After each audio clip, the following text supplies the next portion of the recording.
어느 늦은 여름 밤 찜통 더위가 기승을 부리던 날이었어요. 한적한 시골 마을에 살던 승현은 다음날 있을 대학 친구들과의 소풍을 앞두고 들뜬 마음을 가라앉히지 못한 채 잠이 들었습니다. 그러나 한밤중에 이상한 소리에 잠에서 깨어났습니다.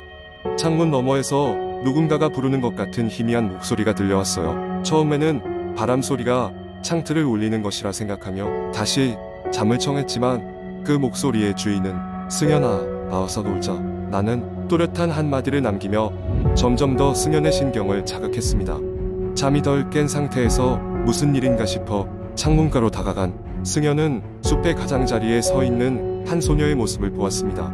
달빛에 가늘게 비추어진 그녀의 모습은 신비스러우면서도 어딘가 섬뜩한 분위기를 자아냈습니다. 소녀는 마치 승현을 아는 사람인 것처럼 친근한 목소리로 계속해서 그를 불렀고, 승현은 이상하게도 두려움보다는 호기심에 이끌려 무작정 그녀에게 다가갔습니다.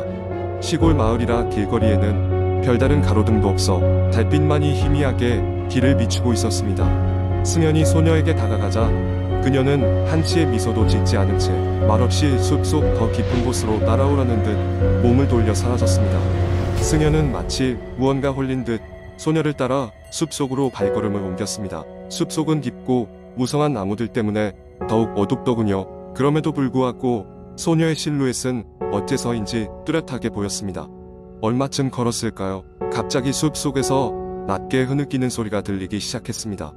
소녀는 어느새 사라지고 그 자리에는 어린아이의 울음소리만이 울려 퍼지고 있었어요. 승현은 몇 발짝 더 들어갔다가 문득 정신이 번쩍 들며 무언가 잘못되었다는 걸 직감했습니다. 발걸음을 돌려 집으로 향하려던 찰나 등 뒤에서 누군가가 자신의 이름을 부르는 소리가 다시 들렸습니다. 이번에는 어린아이의 목소리가 아닌 분명 처음 그 소녀의 목소리였습니다. 하지만 이번에 들리는 소녀의 목소리에는 아까 그 친근함이 아닌 어떠한 간절함과 공포가 배어 있었습니다. 도와줘, 제발. 승현은 순간 어떤 선택의 갈림길에 선 느낌이었습니다. 돌아가면 안전할 것 같은 안정감과 함께 도와줘야만 할 것 같은 알 수 없는 책임감이 그를 혼란스럽게 했죠. 망설이던 그는 벼랑간 그의 앞에 무언가 쓰러지는 소리를 듣고 그 방향으로 고개를 돌렸습니다. 바로 그때 이상하게 체온이 느껴지지 않는 차가운 손이 그의 손목을 잡아당겼고 승현은 발을 헛디디며 무언가에 걸려 넘어지고 말았습니다. 순간 눈앞이 아득해지면서 어둠 속으로 빨려 들어가는 기분이 들었습니다. 그리고 이내 정신을 잃고 말았습니다. 얼마나 시간이 지났을까요? 다시 깨어난 승현은 이른 아침 자신의 방 침대에 누워있는 자신을 발견했습니다. 모든 것이 꿈이었나 싶었지만 문득 그의 손목에는 희미한 멍 자국이 남아있었습니다. 기억을 더듬던 승현은 끝내 그날 밤의 일을 한낱 꿈으로 치부할 수 없었습니다. 그리고 한동안 승현은 자주 잠에서 깨어날 때마다 손목을 감싸고 있는 차가운 감촉을 느끼곤 했습니다. 그날의 소녀는 그녀가 정말로 무엇을 원했는지 아니면 단순히 그의 상상에 불과했는지 아직도 알 수 없습니다. 그저 승현은 그날 이후로 창문을 꼭 닫아놓고 잠을 자기 시작했을 뿐입니다. 그러나 그날 밤 그의 마음에 남겨진 불안감은 여전히 사라지지 않고 어딘가 그의 주변을 맴돌고 있는 것만 같았습니다. 두 번째 이야기. 몇 년 전 서울 외곽의 작은 마을에 사는 한 젊은 부부가 있었습니다. 이들은 도심의 혼잡함에서 벗어나 한적한 마을에서의 삶을 선택했는데 그 결정은 그들의 삶을 완전히 뒤바뀌게 만들었습니다. 날이 저문 어느 금요일 밤 남편은 직장에서 돌아와 피곤한 몸을 이끌고 집으로 들어섰습니다. 아내는 저녁 식사를 준비하고 있었고 이들은 함께 평화로운 저녁 시간을 보냈습니다. 그러나 TV 뉴스에서 들려오는 이상한 소식이 그들의 관심을 끌기 시작했습니다. 근처 숲에서 실종 사건이 발생했으며 경찰은 사람들에게 주의를 당부하고 있었습니다. 시간이 흘러 부부는 잠자리에 들었는데 한밤중에 아내는 갑자기 이상한 소리 때문에 깨어났습니다.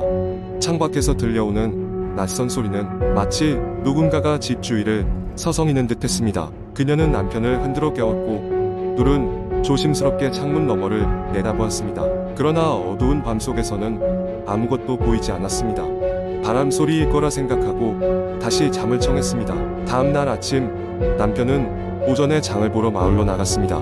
돌아오는 길에 그는 이웃 주민을 만났고 그 주민은 어젯밤에 이상한 소리를 들었는지 물어보았습니다. 이웃들도 같은 소리를 들었고 마을 사람들 사이에선 숲속에 무언가가 있다는 소문이 돌고 있다고 했습니다.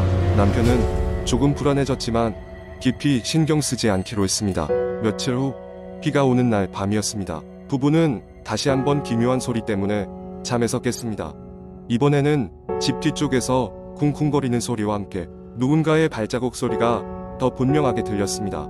남편은 상황이 심상치 않음을 느끼고 근처에 두었던 배트로 무장한 채 문을 열어 밖으로 나갔습니다. 아내는 초조하게 거실에 남아 남편이 돌아오기를 기다렸습니다. 남편이 돌아온 것은 몇 분 후였습니다. 그는 매우 창백한 얼굴로 돌아와 문을 잠근 뒤 아내에게 아무것도 보지 못했다고 이야기했습니다. 하지만 그의 혼란스러운 눈빛은 무엇인가 잘못되었음을 알리고 있었습니다. 이후 며칠간 밤이 되면 수상한 소리가 계속 들렸습니다. 부부는 경찰에 신고했고 경찰은 상황을 조사하기 위해 마을에 오기로 했습니다. 그러나 경찰의 수사도 별다른 성과를 거두지 못했습니다. 이상한 일은 계속되었고 날이 갈수록 그 수는 잦아졌습니다. 어느 밤 정전이 발생해 집 전체가 어둠에 잠겼습니다. 불안한 마음에 손전등을 찾아든 부부는 집 안을 조사하기 시작했습니다.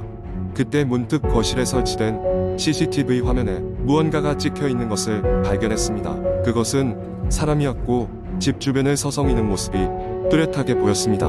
이들은 급히 경찰을 불렀고 경찰은 다시 수사를 시작했습니다. 이후로도 몇 주가 지나서야 사건의 전말이 드러났습니다. 숲속에 살고 있던 노숙자가 집 주변을 대회하며 밤마다 소리를 내고 있었던 것이었습니다. 마을 사람들은 그를 돕기 위해 조치를 취했고 부부의 공포스러운 나날 또한 끝이 났습니다. 하지만 그 사건은 부부에게 엄청난 충격을 남겼습니다. 그들은 더욱 안전한 주거 환경을 찾아 이사를 결정했고 마을의 주민들은 경계심을 늦추지 않게 되었습니다. 이 이야기는 아직도 그 마을 사람들 사이에서 회자되며 이사를 간 부부는 그날의 기억을 잊지 못하고 있습니다. 부부에게 그 밤들은 단순한 공포 경험을 넘어 삶의 소중함과 경각심을 일깨워준 기회가 되었습니다. 그들은 그 경험을 통해 두려움을 이겨내고 더욱 단단한 관계로 발전하게 되었습니다. 세 번째 이야기. 옛날 어느 작은 마을에 한 남자가 살고 있었다.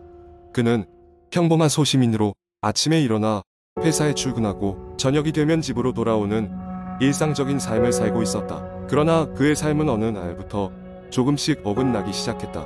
그날도 여느 날과 다름없이 회사에서의 긴 하루를 마치고 집으로 향하던 길이었다.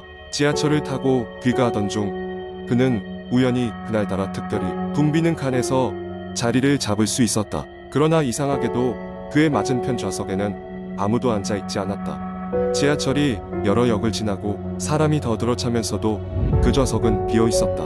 어느 순간 그 남자는 자신이 드디어 혼자가 아님을 깨달았다. 그의 맞은편 비어있던 좌석에 창백한 얼굴의 한 여인이 앉아있었다. 그녀는 긴 머리를 늘어뜨린 채 고개를 푹 숙이고 있었고 마치 그늘 속에서 그를 날카롭게 응시하는 듯한 느낌을 주었다.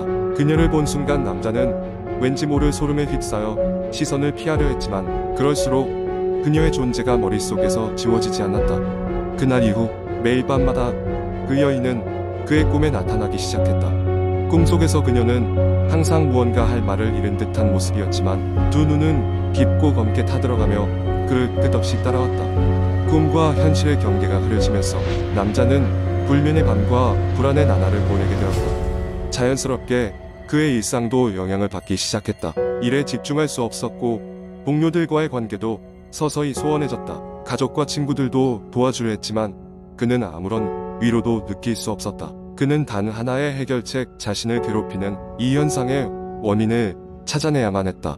남자는 인터넷에서 오래된 민속과 신화 그리고 초자연적 현상에 대한 정보를 찾기 시작했다. 그러다 문득 자신이 처음 본 날 이후 잊혀지지 않는 지하철역이 떠올랐다. 지하철의 특정 칸에서 계속해서 이상한 일을 경험했다는 이야기가 기록되어 있었고 이곳이 오래전 어떤 사건이 있었던 장소임을 알게 되었다. 사건은 수십 년 전 바로 그 지하철역에서 젊은 여성이 억울하게 목숨을 잃었던 일이었다. 그녀는 억울한 죽음 이후 자신의 원한을 풀지 못해 같은 장소를 맴돌며 자신이 도움을 요청할 사람을 기다리고 있다는 전설이 있었다.